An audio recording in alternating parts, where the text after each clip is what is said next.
अस्सलाम वालेकुम, क्या हाल है आप सबका। इस दफ़ा पूरी सर्दियों में ना मैं सबको यही खुश हो के बताती रही, यानी कि जो पिछला साल गुज़रा है कि मैं बीमार नहीं हुई। एक दफ़ा शायद मुझे फ़्लू हुआ था, लेकिन ना कोविड नहीं हुआ। पिछले साल कोविड भी काफ़ी ज़्यादा था।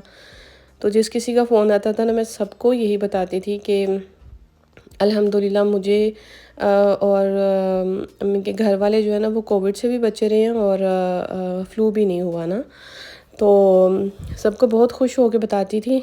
तो जब कभी कोई ऐसे कहते थे ना कि फ़लाँ फ़ैमिली बहुत ज़्यादा बीमार है फ़लाँ, तो मैं ऐसे कहती थी कि अपनी डाइट का ख़्याल रखें, खाना अच्छे से खाएँ ताकि आप स्ट्रॉन्ग रहो और ऐसे ना।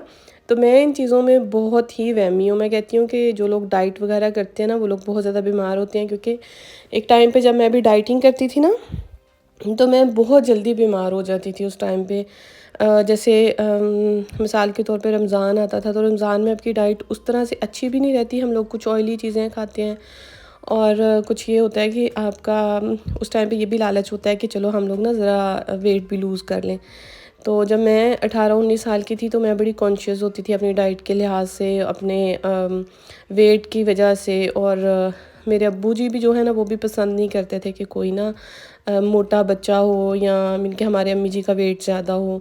तो वो हमेशा हमें यही कहते थे कि आपने अपना वेट कंट्रोल करें, और उनको जैसे लगता था ना कि कोई बच्चा थोड़ा-सा मोटा होना शुरू हो गया, तो उसको बहाने से उठा के उन्होंने कहना कि चलो वॉक करने चलते हैं। जैसे शाम को उन्होंने ले जाना या सुबह को ले जाना। और जब रमज़ान आना, तो फिर भी उन्होंने देखना ना कि थोड़ी डाइट बच्चों की ऊपर नीचे हो रही है, ऑयली चीज़ें ज़्यादा खा रहे हैं या घर में बन रही हैं। तो उस टाइम पे भी वो हमें लाज़मी, यानी कि रोज़ा खोलने के बाद, तरावियाँ पढ़ने के बाद, उन्होंने ना हमें बाहर वॉक के लिए लेके जाना होता था। तो अब्बू जी से खुद वैसे बहुत ज़्यादा नहीं चला जाता था, क्योंकि उनको अस्थमा का प्रॉब्लम था। लेकिन ये है कि वो बहुत ज़्यादा ख़्याल रखते थे और पसंद भी नहीं करते थे कि बेटियां जो है ना वो मोटी हों, यानी कि बेटियां या बेटे दोनों ही वो बड़े कॉन्शियस थे। तो अब्बू जी खुद भी जो है वो बहुत ही दुबले पतले पतले से थे। तो मैं इस वजह से ना हमेशा से ये मैंने चीज़ें देखी हैं कि अगर आप डाइट करते हो, ज़ाहिर बात है डाइटिंग के दौरान ना आपकी डाइट जो है वो बहुत अच्छी नहीं होती, अच्छी होती है, हेल्दी होती है, लेकिन उतनी अच्छी नहीं होती। तो कहीं न कहीं से ना आपकी उतनी आप उतने स्ट्रॉन्ग नहीं रहते हो। तो इसलिए मैं हमेशा, जब से ये मुझे पता चला ना कि कोविड है और ये फ़्लू वगैरह हो रहा है, तो मैं डाइट का बहुत ख़्याल रखती हूँ, अपने घर वालों का भी, कि ये हेल्दी रहे ना। और मोटे हो रहे हैं तो कोई बात नहीं है, लेकिन ये है कि बीमार ना हों। और इनके एक लिमिट में डाइट वगैरह जो है ना वो मैं रखती हूँ। तो अभी मैं सबको यही, मुझे जिस किसी ने भी ख़ास तौर पे जब मेरी दोस्तें बताती थी ना, तो मैं उन्हें यही कहती थी कि आप लोग डाइटिंग कर रही हो ना, तो डाइटिंग में आप लोग ख़्याल नहीं रखती। ये चीज़ें जो हैं उनको ना लो इतना ज़्यादा, और अच्छी हेल्दी चीज़ें खाओ, खाओ ज़रूर, लेकिन ना मौसम बहुत ख़राब हुआ और ये फ़्लू वगैरह इन दिनों बहुत ज़्यादा फैला हुआ, तो ख़्याल रखो अपना ना।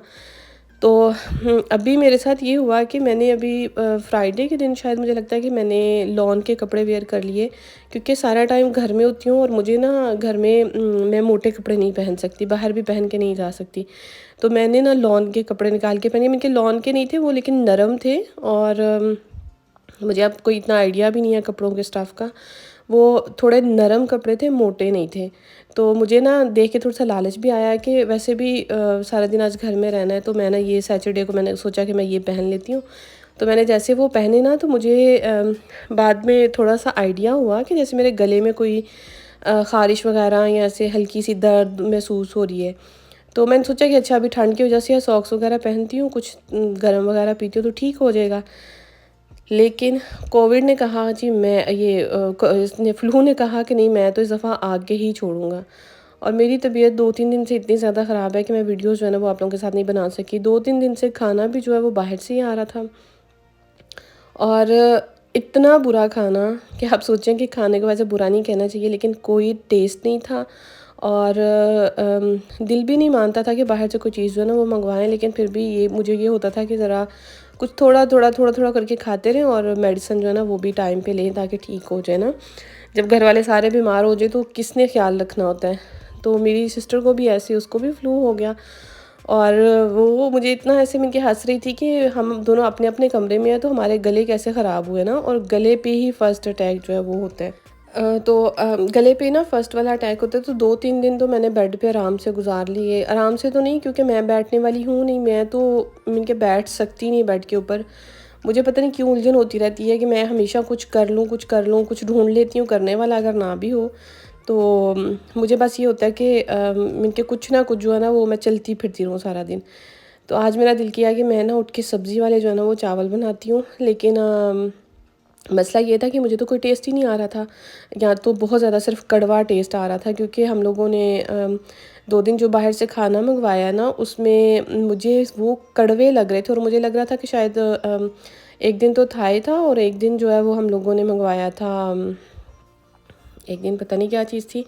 तो उसमें यही लग रहा था कि वो ना बहुत ज़्यादा सॉस वगैरह उन्होंने बहुत ज़्यादा डाली हुई है, पता नहीं उन्होंने डाली थी या फिर मेरा टेस्ट ही जो है ना वो इतना ज़्यादा था। हाँ, एक दिन हम लोग बर्गर किंग खाने के लिए चले गए, क्योंकि जितनी लेट हमारा इरादा बना वीकेंड पे उस टाइम तक ना बर्गर किंग ही 1 बजे तक खुला हुआ था, तो हमने सोचा कि वहीं पे चलते हैं और जाके ना खा के तो आते हैं। लेकिन मुझे किसी खाने का कोई अच्छा टेस्ट नहीं आया, सिर्फ मैंने गुजारे लायक खाया कि दवाई खानी है और जो है ना वो मैं कुछ खा लेती हूँ बाहर से। आज हिम्मत करके उठी और मैंने सोचा कि मैं ना आज बना लेती हूँ सब्जियों वाला पुलाव बना लेती हूँ, और साथ में ना ये जो मेरे पास पड़े हुए हैं जो कबाब बनाए थे ना उनको बना लेती हूँ, साथ में सलाद और रायता हो जाएगा। और यकीन करें कि मैं कहती हूँ कि घर के खाने और हमारे पाकिस्तानी खाने इतनी बड़ी नेमत है, इतनी बड़ी नेमत है, अल्हम्दुलिल्लाह अल्हम्दुलिल्लाह। हर किसी के मुल्कों के और होते हैं, लेकिन मैं कहती हूँ कि पाकिस्तानी खानों का कोई कोई नेमल बदल नहीं है, अल्हम्दुलिल्लाह। तो आज मैंने खाना बनाया उठ के, हस्बैंड मना भी करते रहे कि नहीं आप नहीं उठो, रेस्ट करो, रेस्ट करोगी तो तबीयत ठीक होगी। लेकिन मुझे ये लग रहा था कि मैं जितना लेटती हूँ ना उतना मैं ज़्यादा बीमार हो रही हूँ, लेकिन ये था कि हिम्मत करके थोड़ी सी उठ जाऊँ एक दफ़ा, तो कम से कम खाना जो है वो बना लूँ, और उसके बाद जो है ना वो रेस्ट ही रेस्ट है सारा दिन। तो फिर मैंने ये वेजिटेबल जो मैंने पीछे आप लोगों को दिखाई हैं शुरू में वीडियो की, ये वाली ना यहाँ से मिल जाती हैं, ये बहुत अच्छी हैं, इसके अंदर सारी वेजिटेबल्स होती हैं, रेवे से मिलती हैं, और बहुत टेस्टी बनती हैं। जब कभी चावलों के अंदर या फिर वैसे इसको अगर बनाना नूडल वगैरह के अंदर डाल के ना, तो मैं शुरू से ये वाली इस्तेमाल करती हूँ, ये मुझे बहुत ही पसंद है। तो मैंने जब आज सोचा कि मटर का पुलाव बना लेती हूँ, लेकिन मटर थे नहीं घर में, और जब मैंने ये देखा ना कि इनकी भी डेट जो है वो एक्सपायर हो रही है, तो मैंने इनको फ्रीज़र से निकाला और मैंने सोचा कि ये बना लेती हूँ आज, और साथ में चिकन क्यूब इसके अंदर डाल दिया था ताकि उसका टेस्ट जो है वो मज़ीद थोड़ा अच्छा हो जाए ना। लेकिन अल्हम्दुलिल्लाह बहुत अच्छे बने थे। तो बटर पेपर जो है वो ख़त्म हुआ हुआ था घर से, और सिर्फ बटर पेपर ही जो है ना शायद मैं वो लिखना भूल गई थी, इसलिए मैं वो नहीं ला सकी पिछले दिनों। और फिर मैंने ये जो एलुमिनियम फॉयल है इसके साथ मैंने इसको दम दे दिया था।